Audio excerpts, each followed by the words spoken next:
I'm so glad the days of using a C-clamp and a brake pad to retract those in are over, because now I have an SP tool ratchet. So this is pretty awesome. So I just want to show you guys something really quick that's going to make your life a whole lot easier. When you're replacing your brake pads, you have to retract the piston back into the caliper.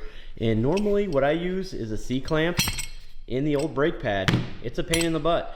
So this is going to be a lot easier. It's called a ratcheting brake caliper piston press. And as you guys can see, it's got a 360 swivel. But the idea is really simple. It's basically a ratchet wrench. It has a footprint on it, and it's pushing in those pistons, so you don't have to do this anymore. My life has been so much easier using that, but also I wanted to show you guys this really quickly, especially for some of you guys that have cars. The part number for this is SP63013. It comes with all the fittings you're gonna need, a really nice case. But I thought this would be a great opportunity to highlight this tool right here. But I'm gonna show you guys exactly how this works. So let's go ahead and get to work right now.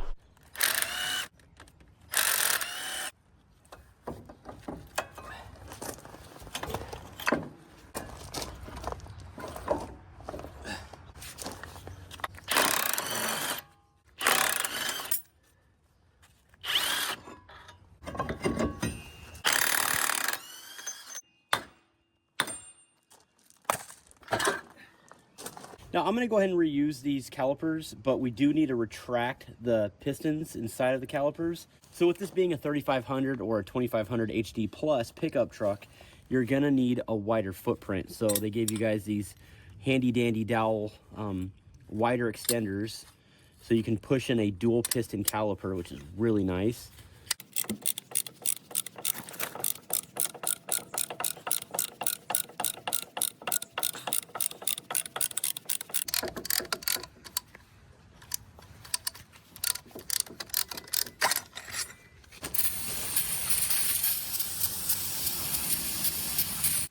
I'm so glad the days of using a C-clamp and a brake pad to retract those in are over, because now I have an SP tool ratchet. So this is pretty awesome. I'll leave a link in the description. You can check it out at my website or sptoolsusa.com. Thank you guys so much for watching.